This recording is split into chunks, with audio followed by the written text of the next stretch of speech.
Estamos todos vivendo um momento extremamente complexo, não é mesmo? Desafiador.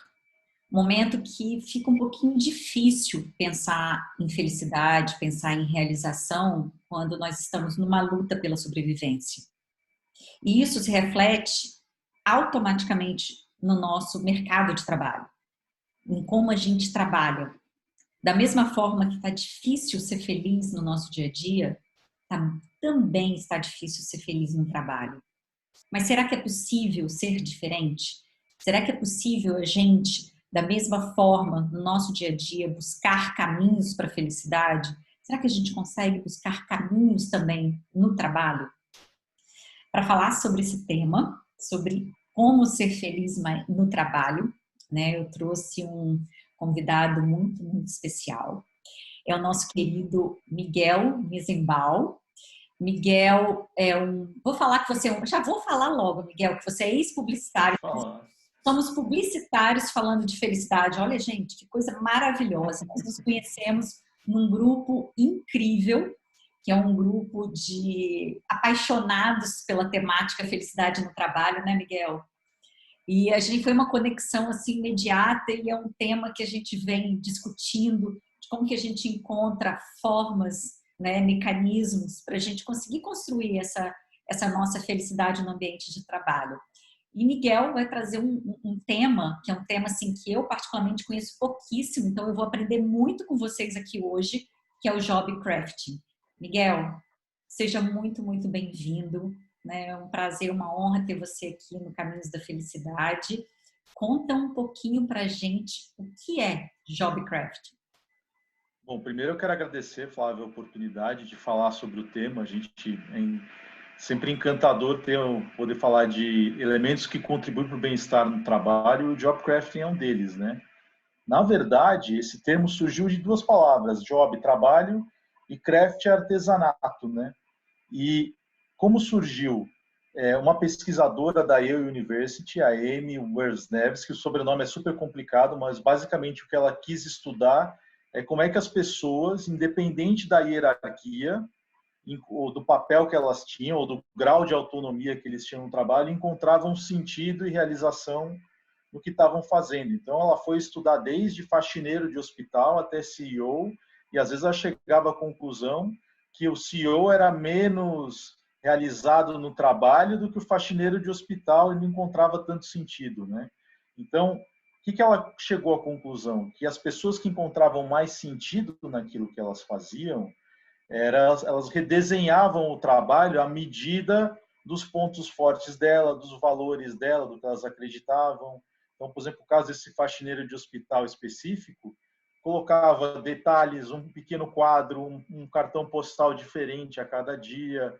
Ele entendia que o que ele contribuía era com a saúde das pessoas e não só com a limpeza e com a tarefa. Então, tem uma visão do impacto da presença dele no bem-estar das famílias que estão lá, do paciente que está lá. Então, isso é uma postura dele, ele chegou a essa conclusão, né? Então, ela começou a estudar isso e ela começou a enxergar que seria interessante construir uma metodologia para ajudar as pessoas a repensarem o seu trabalho para encontrar mais sentido naquilo que estão fazendo e aproveitar melhor os pontos fortes. Claro que isso implica em realização, isso implica em mudança, implica em inovação, e tudo isso é decorrente, né?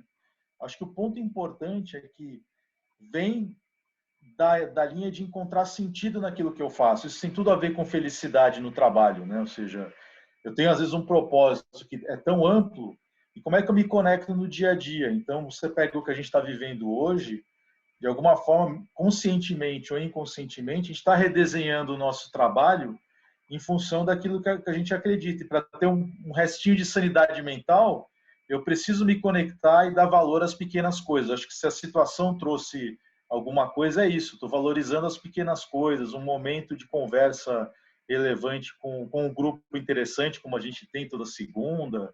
Então, essas pequenas coisas me conectam ao propósito. Então, o job crafting vem daí. E aí, usaram metodologia do design thinking para você repensar o seu trabalho em função dos seus valores, dos seus pontos fortes. Então, tem uma parte dos desafios que eu tenho que responder, tem uma parte importante, até anterior a fazer um exercício, que não é ficar colando post-it ou entrar na plataforma de design thinking e ficar reordenando as coisas de saída. Não, deixa eu ver autoconhecimento, ver a parte de que cenário que eu estou vivendo e o que, que eu valorizo, quais são os meus, o que, que eu quero, que valor eu quero gerar para aquela cadeia, o ecossistema, o lugar onde eu estou, né? Isso vem antes até, né? Porque aí depois fica mais fácil redesenhar o trabalho. Então, vem daí. E, Miguel, isso é tão importante porque existe um desentendimento sobre, inclusive sobre o que é felicidade e um desentendimento do que é felicidade no ambiente de trabalho. Né? Muitas vezes a gente associa tanto felicidade quanto felicidade no trabalho a oba-oba, a alegria, você está sempre rindo, você está colocando uma mesa de sinuca no ambiente de trabalho. E, na realidade, não é sobre isso que nós estamos falando, né? A gente está falando de um bem-estar, de algo que, primeiro, é construído. Tem um outro ponto que também é muito importante, que é possível. Né? Hoje a gente vive um momento complexo em que falar de felicidade, falar de bem-estar é um desafio. Num momento em que é natural que as pessoas se sintam ansiosas, é natural que as pessoas estejam com muita dificuldade no trabalho. Eu, particularmente, eu tenho muita dificuldade em home office, bastante. Então, por exemplo, eu sou uma pessoa que preciso repensar como que eu trabalho dentro de casa. Eu preciso redesenhar isso para saber como que eu posso ser melhor dentro do meu ambiente, né? Dentro da realidade que eu estou vivendo hoje. E aí vem uma pergunta para você.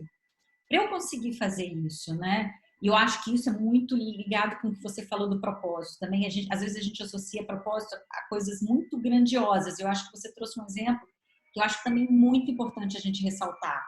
Você não precisa encontrar a cura do câncer, nem criar uma grande fundação para salvar as crianças da África. Você pode encontrar sentido e propósito, como você falou, deu um ótimo exemplo da faxineira, que enxerga que o papel dela como agente de limpeza é fundamental para salvar vidas. E às vezes a gente acha que tem que ser algo muito, muito grandioso.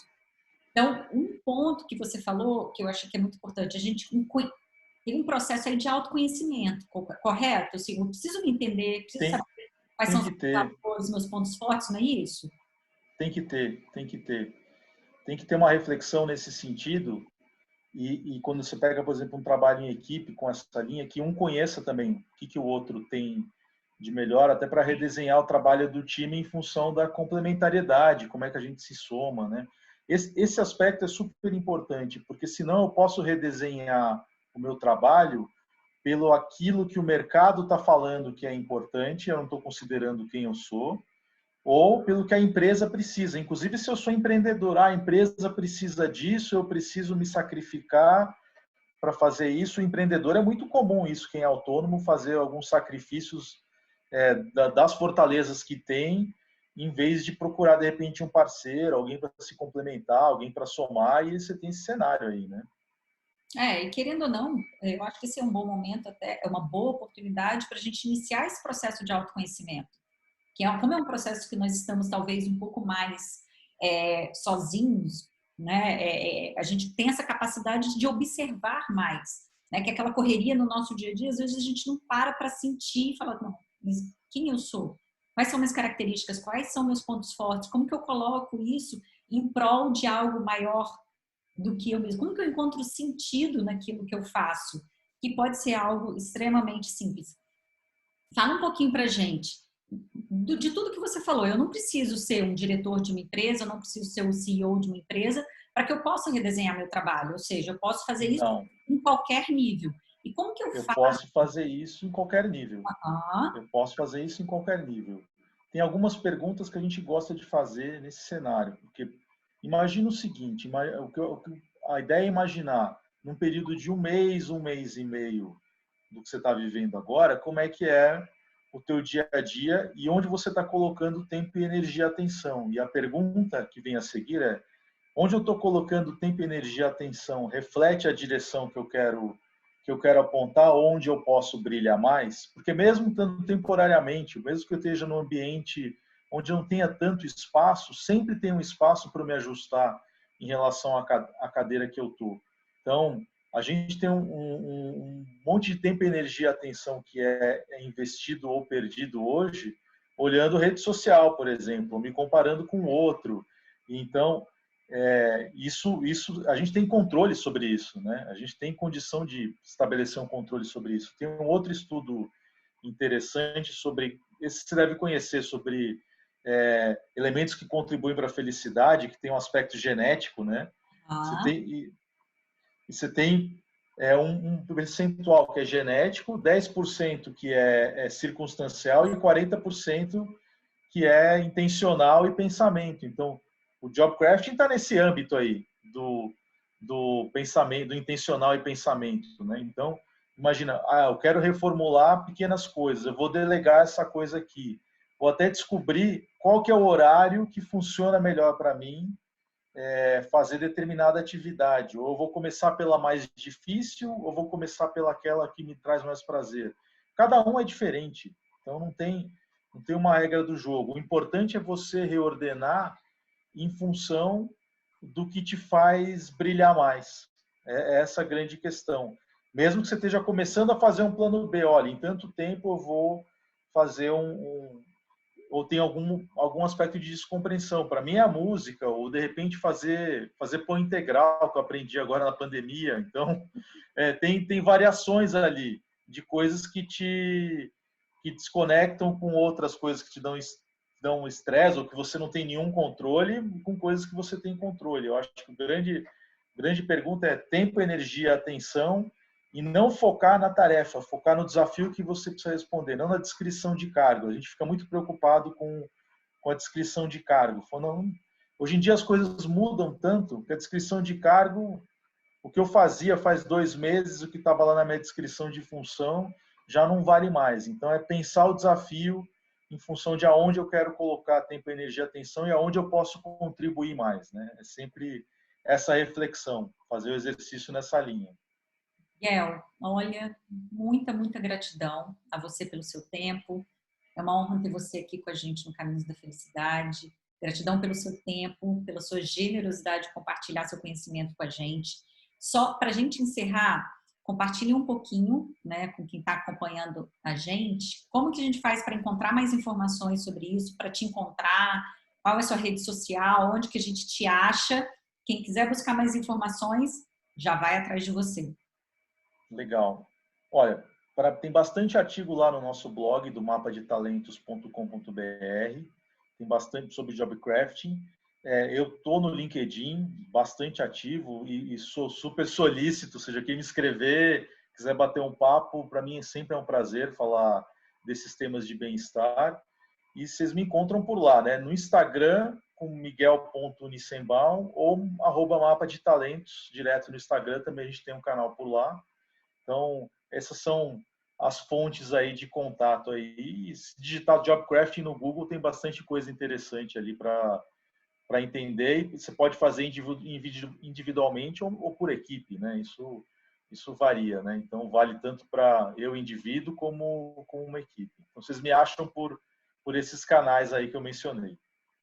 Maravilha, Miguel. E muito grato, foi um prazer enorme, viu, estar com vocês. Muito obrigada, um ótimo finzinho de tarde para todo mundo e até que vem. Grande abraço. Um abração.